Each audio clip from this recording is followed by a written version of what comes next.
Around here on Locked On Buckeyes, we give the big men up front a lot of attention because they are very important. Today's show is all about Paris Johnson Jr., Luke Wypler, and Dawand Jones as Ryan Roberts, an NFL scout from Rise and Draft Scouting, joins us to fill us in on some things he saw while watching film on these three players and kind of projecting and profiling what kind of pro prospects they will be. You are Locked On Buckeyes, your daily podcast on the Ohio State Buckeyes.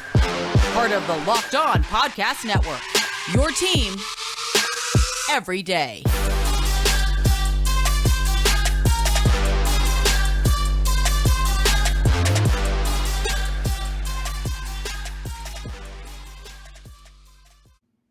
What is up, Buckeye fans? Welcome back to another episode of Locked On Buckeyes, part of Locked On Podcast Network. I'm your host, Jay Stevens, also the host of the Jay Stevens Podcast. It is Tuesday, July 12th in the year 2022, and I'd like to thank LinkedIn Jobs for being the official college football recruiting sponsor across the Locked On College Network. LinkedIn Jobs helps you find the candidates you want to talk to faster. Post your job for free at linkedin.com/lockedoncollege. Terms and conditions apply. We are here once again with Ryan Roberts from Rise and Draft Scouting. He is also the director of recruiting for Irish Breakdown. Ryan, we're continuing, and I'm kind of lingering our old line talking about the guys that are draft eligible into the beginning part of this week.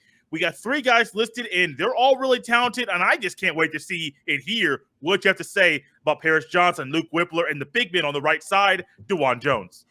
Yeah, man, it's going to – I mean, first and foremost, Jay, I really appreciate you having me back on again. I think one thing that I've been semi-disappointed with over the last couple years for Ohio State is I don't think it's been incredibly well-developed on the offensive line, but I'm really excited because now with the addition of Justin Fry as the new offensive line coach, who I thought did quietly a tremendous job at UCLA over the last couple years with guys like Sean Ryan and Alec Anderson and those types of players. I really think that Ohio State's offensive line is going to take a massive step forward this year. I think it's going to be better coached. I think there's obviously talent coming back. So I'm excited to talk about it, man, because there's a few really talented players. I mean, we're going to talk about Paris Johnson. We're going to talk about Dawand Jones. Like, these guys aren't really made on the planet Earth very often, right? Like, they are very atypical type of football players, and I'm excited to talk about it with you.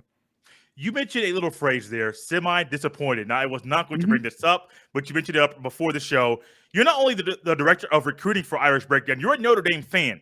So sure. I venture to say that your emotions and your thoughts were a little disappointed, not semi, but fully disappointed when Jason Moore committed to Ohio State over the weekend.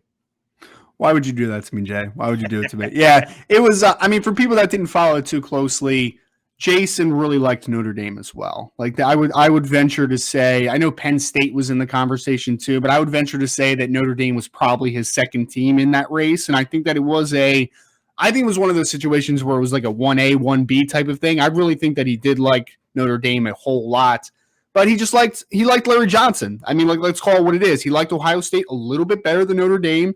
And I think Larry Johnson's the one that really pushed it over the top for him. You know, like him and his family were very fascinated to kind of see the coaching side of things, right? Like, they wanted to see practices up close and personal. They wanted to see the coaching that Jason was going to get. Because, I mean, DeMatha Catholic is a really good school out there in Maryland. But one thing about Jason is, kid is 6'6" with incredibly long arms, very explosive football player.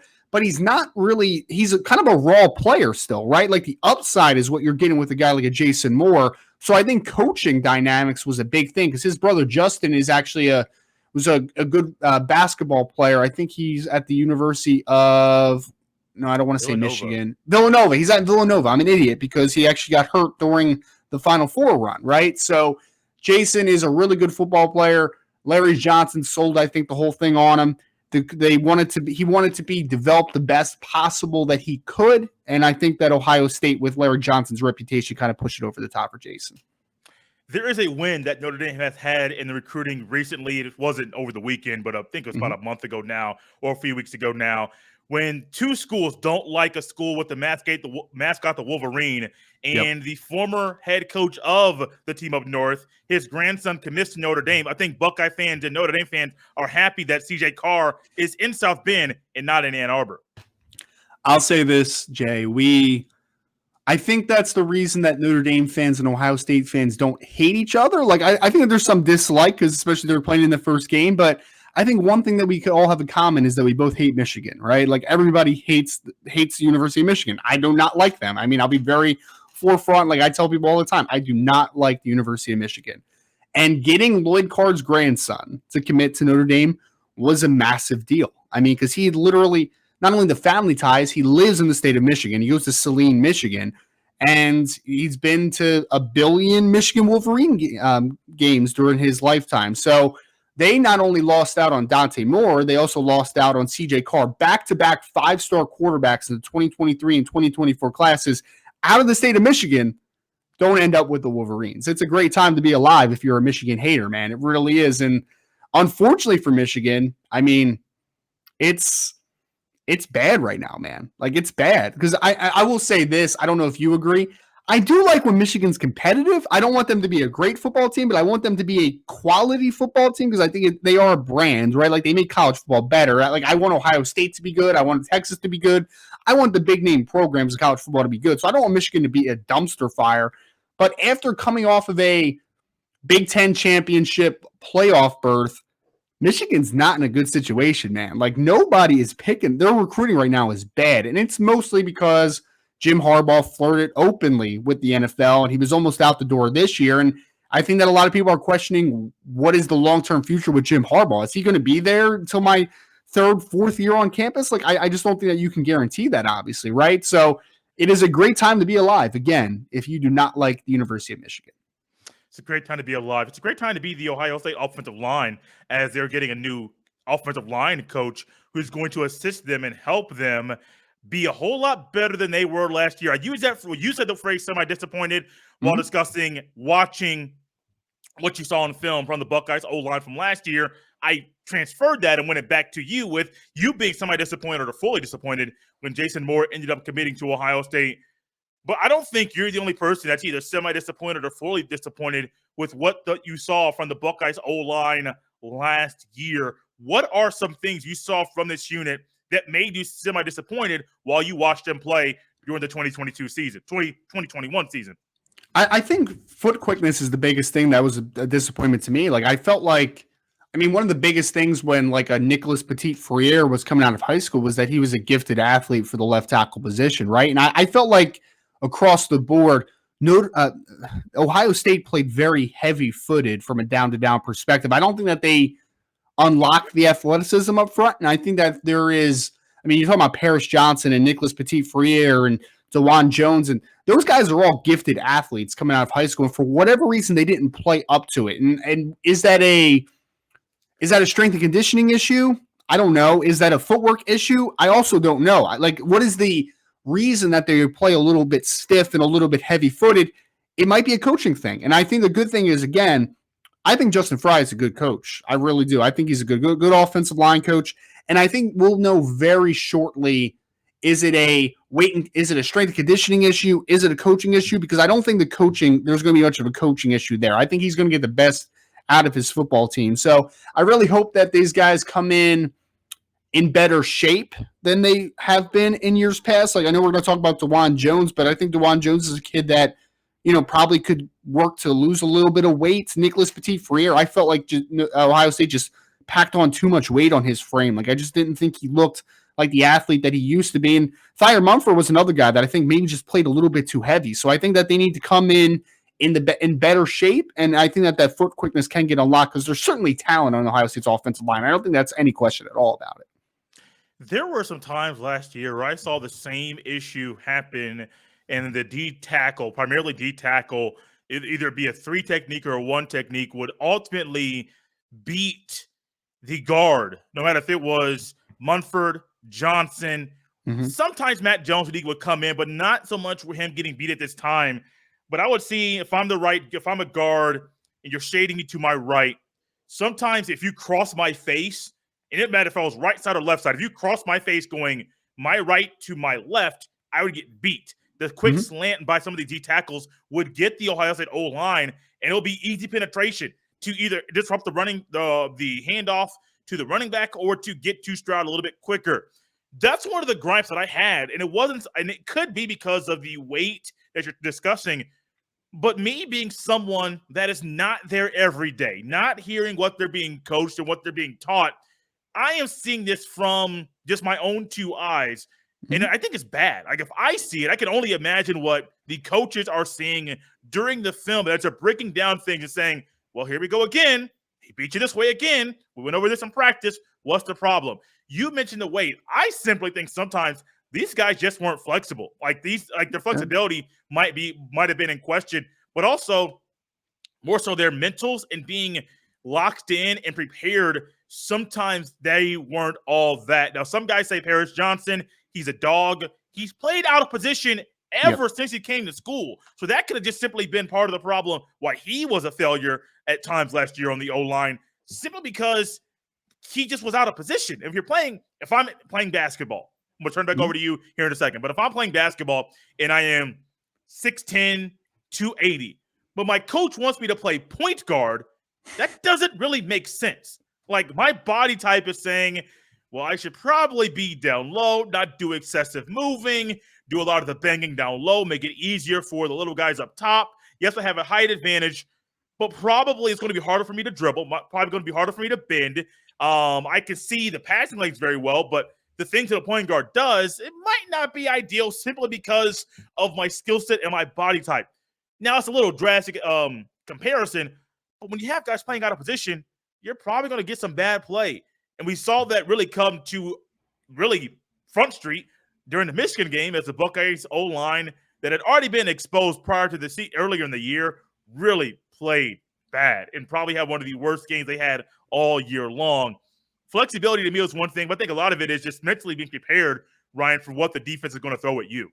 Yeah, I mean, it's possible. I like the note that you put out there, Jay, because I noticed it a lot too. I mean, I remember me and Joe were talking on the podcast about Paris Johnson. And I just felt like he was laid off the snap a lot, which is weird because offensive line, you have the advantage of knowing when you're snapping the football, right? Like it's proactiveness, right? It's not reactiveness at that point. Like you're not a defender that's just reacting to seeing a movement up front. Like they know when the football is getting snapped. And I felt like that it was an issue because I do think that there is no lack of talent up front for Ohio State. Whatever the cause is for being laid off the snap or not being as flexible, I think we'll understand the reasoning for that very quickly. Because again, as the offensive line stuff gets fixed, I don't think you're going to be able to offensive line coaching gets fixed. I don't think you're going to be able to look at that and say like, oh, that's the issue, right? Like there is a deep issue, and I agree with you. I don't think. I mean, Thyre Mumford was not a flexible athlete at all, right? Like he was not a guy that was going to change directions very well. Nicholas Petit-Frere was a good athlete who I think they put too much weight on, and that hurt his flexibility and his foot quickness. Like, I think that absolutely happened. Dawand Jones is a refrigerator. Like, he is an absolute hoss of a human being. Oh, so the 2022 version of the refrigerator Perry from the Chicago Bears. I would give him the ball at the goal line, personally. Like, I would just, here you go. Go ahead, Dawand. Because, I mean, he was, to your point, though, and this is all joking aside for a second, Dawand Jones was not the biggest recruit coming out of high school. He was like mostly a 3-star player.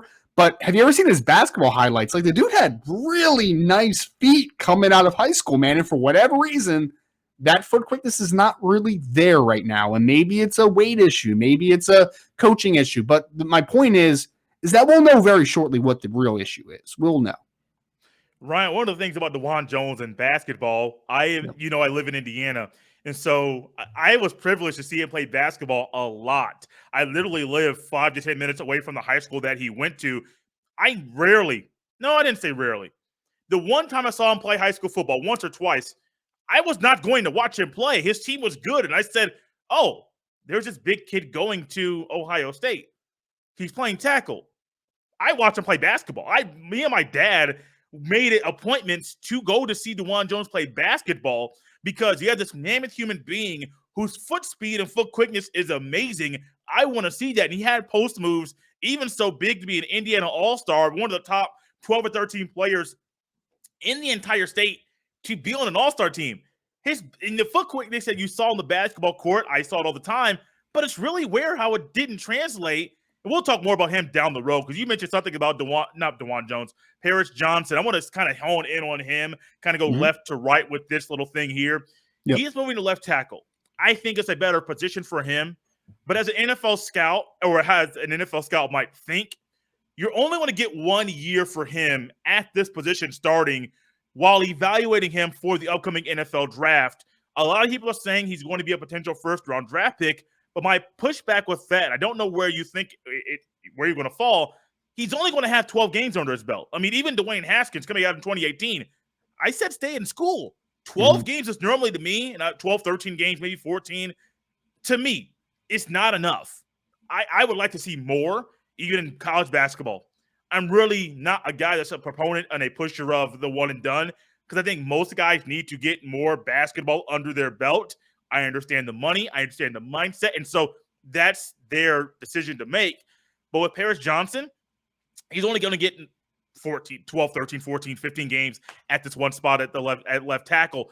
And so I don't know how you view it, but I'm curious to hear your thoughts about Paris Johnson's journey moving to left tackle and kind of how an NFL scout will view him this upcoming year. It's a very difficult evaluation because he's doing things in a guard that it's just going to be different, right? Like a guard, I feel like the positives to Paris Johnson Jr. inside a guard is that he is a very, very aggressive run blocker, right? Like you talked about him being a dog, right? Like he is a dog in the run game. I mean, he wants to punish people. He has a mean demeanor to him. And I think that gives him a floor at guard because I think that you can look at that and say, that might be able to translate at guard, if nothing else, right? But I think that you're going to see more of a natural feel at tackle because it's just what he's done his entire life, right? Like that's the position he's kind of been playing. And I think that the positives to Paris Johnson is, I mean, the body's great, right? Like great length, body type. I mean, he's filled out already. I think he could still add some more good weight to him. He's got really good foot quickness. He's got the most flexibility of any offensive lineman that was on the offensive line last year. So I think from a flexibility, core strength, body type perspective, he has everything that you want in an offensive tackle. Like he is a left tackle born and bred. There's no doubt about it.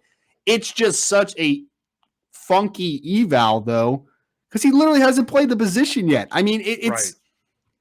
I honestly, Jay, like if you told me that Paris Johnson Jr. was the first offensive tackle off the board come April, I'd be like, okay, I get it, man. Like he's got all the physical gifts. There's no doubt about it.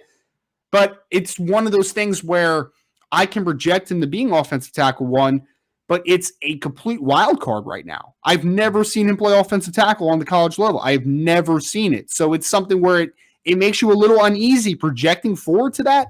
But I think, just talent-wise, when you're putting him against guys like Peter Skoronski and, the Matthew Bergerons of the world and the kid out of Maryland and some of the better offensive tackles in the 2023 class, potentially, he has as much upside and as many physical gifts as anyone on the board. Like, I think that it's easy to see that, right? So I like Paris for everything that he has tangibly from a physical perspective. It's just a simple fact of I need to see it. Like you're projecting right now because you're saying this trait should work well at offensive tackle, but there's a feel to playing offensive tackle that you need to see, right? Like that's stuff that you can't measure.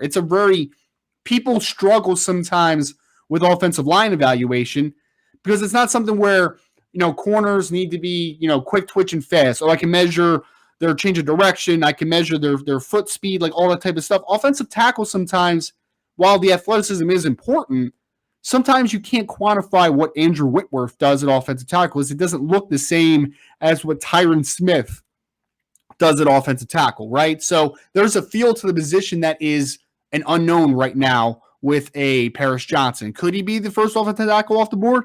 For sure. There's no doubt about it. But right now, I'm just struggling with him because I just haven't seen him play offensive tackle. It is a complete wild card and a complete projection right now.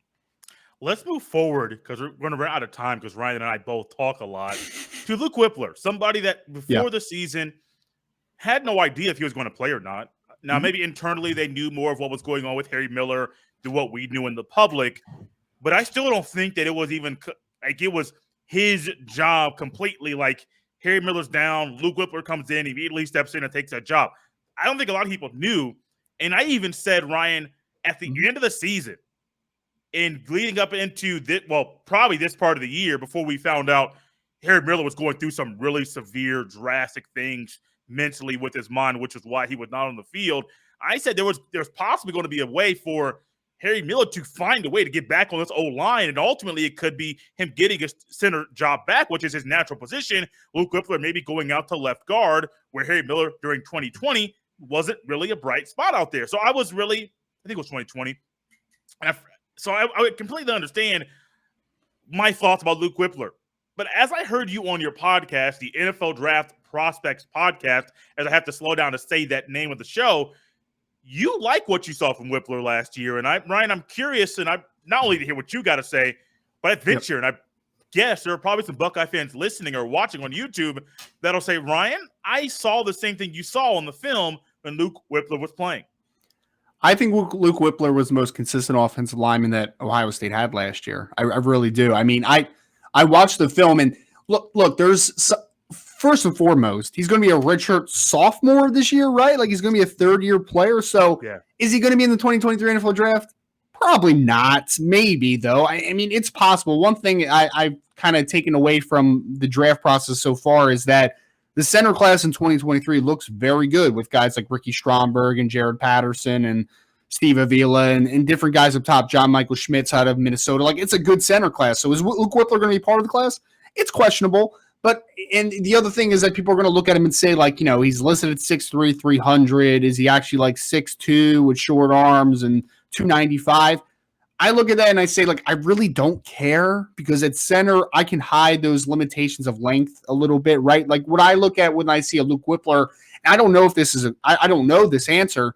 He looks like a wrestler to me. Like he does. He does. He plays with great leverage, man. Like natural leverage, has good hands, solid quickness all the way around. He's just a good football player, man. Like he reminds me of like David Andrews, who I remember when David Andrews came out of Florida State, like he was an afterthought. I think he was a late round draft pick, but then he just turns into a good center because it's just like, yeah, he's not the most physically impressive player on the hoof. Like he's not he's not Dawand Jones, right? Like he doesn't look like that. Paris Johnson, he doesn't look like that, but he's just a good football player. So I really do think that Luke Wypler was one of my bigger surprises on the interior offensive line so far this process, because I think that I wasn't expecting a ton out of him because of Ohio State. The rest of the offensive line I thought kind of underperformed to expectation, but I thought Luke Wypler was a really, really good football player. Like I think he's going to be an excellent college football player.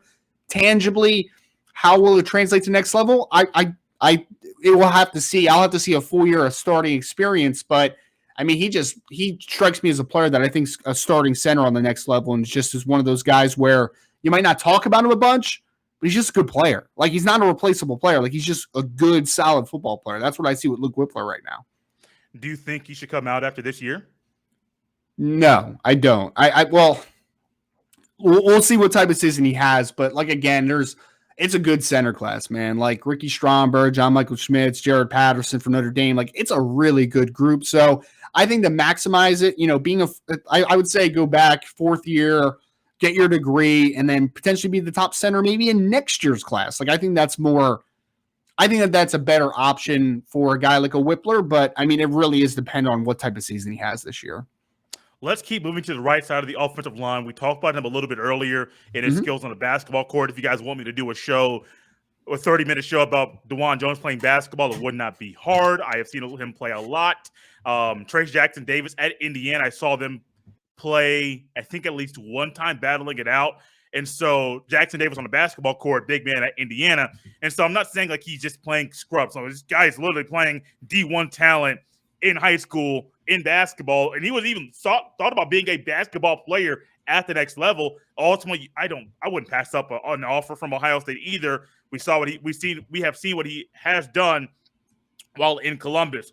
But Dawand Jones, I think the biggest thing with him, I think NFL scouts might say the same thing. You're 6'8", 360, shading 15, maybe 20 pounds would be, maybe 30 pounds would be ideal for him. You talk about it, I talk about it. Everyone sees it. But what does the film say? Not about his size, but how he utilizes that size on the football field.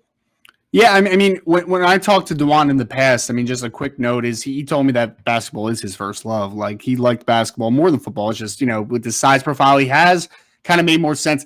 I'll say this just to the size real quick, because I know we want to talk more about the film. We had the official measurements come back from some NFL grades, and I know angry NFL scout vet's going to try to, talk shit about me on Twitter for a second. Am I allowed to curse on this podcast? Not Jay, I'm to. sorry. Not supposed to. I'm sorry. I guess you'll have to bleep that out. I'm sorry, sir. But you work harder, Ryan. I appreciate it. Yeah. Oh man, I'm sorry. But yeah, Dawand Jones is well liked in NFL circles. I just wanted to read these measurements for a second, Jay, because you kind of alluded to it for a second. Verified, 6'8.5", 370 pounds. He at least was in the spring. He's a massive human being. Big boy. 36 and an 1/8 inch arms. Nearly a 90-inch wingspan. I've never seen anything like that, man. That is the longest wingspan I've literally ever seen from an offensive lineman. And 11 and 5/8 inch hands. All that to illustrate, this might be the biggest player I've ever evaluated. He is a house. And where that helps him on the football field is he is an absolute menace when he gets inside your frame, man. Like, when he gets inside, it's over with. Like, drive blocking, just pass protection, it's hard to get around him. Like, he's got some crazy displacement power. And the foot quickness is there in spurts. Like, you can see that there's some with the basketball background. The issue is to your point, he's too heavy right now. Like, he just is. There's no reason for him to be 370 pounds. There's literally no reason for it.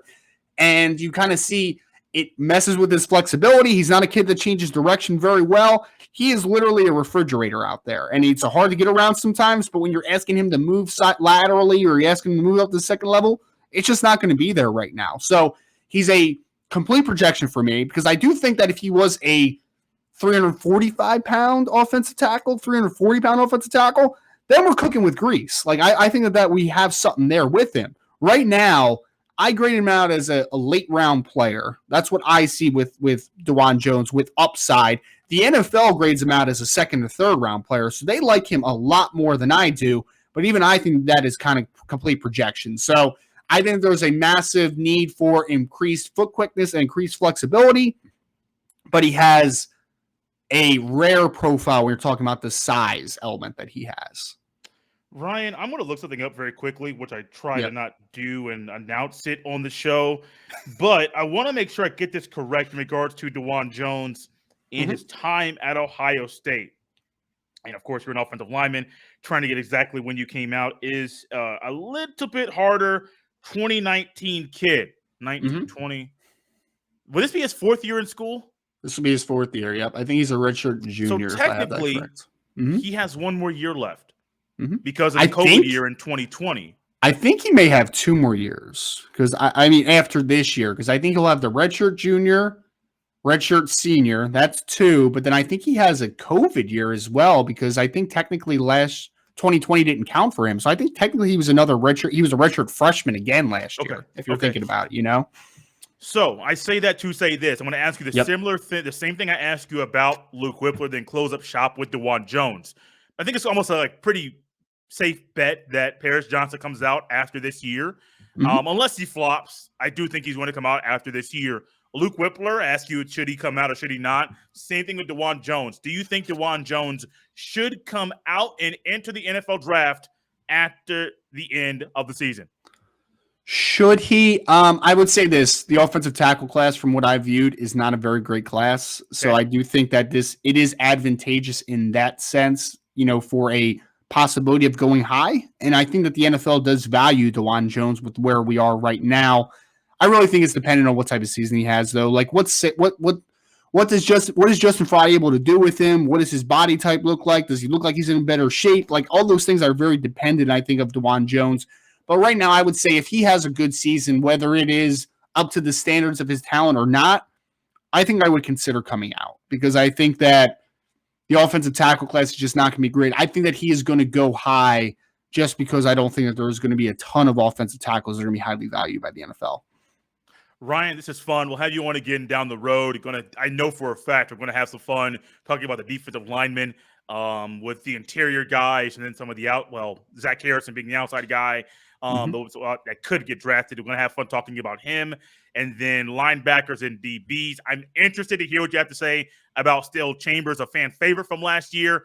But when it comes to the NFL conversation, things might be a little bit different than what Buckeye fans think they are. Ryan, if you could, let everyone know where they can follow you on Twitter, and then also where they can catch a lot of the great things you're doing at Rise and Draft Scouting, the NFL Draft Prospects podcast, and maybe get the Notre Dame side of things about guys that the Buckeyes and the Irish are both recruiting right now. Yeah, Jay, I mean, first and foremost, man, I really appreciate you again for having me on. I would say Rise and Draft on Twitter, RISE, capital N, Draft on Twitter. If you want to follow everything that I'm doing, riseanddraft.com is it's kind of a one-stop shop for all NFL draft nerds. Like we have the prospect database, podcasts, scouting reports, mock drafts. We'll have pretty much everything that your hearts can desire in that area. So you want to take a look at that. We have the Believe in NFL Draft Prospects podcast, where we are right now going to be working on interior defensive line this week. So we talk about guys like Jalen Carter and Brian Brissy and Keanu Benton out of Wisconsin, a really talented group, it seems like. So take a listen over there. And then obviously Ohio State plays Notre Dame first game of the season in the shoe. So if you want to get a little insight into Notre Dame and what they're bringing to the table, you can check out irishbreakdown.com as well. And just kind of get the other side, I guess, kind of an opponent preview if you wish as well. And guys, you can follow me on Twitter at jstevens07. Send all of your emails to jstevens317@gmail.com. It's always fun having Ryan on. This will not be the last time we hear from Ryan prior to the start of literally the month of August. Going to try and get Ryan on a few more times between now and then.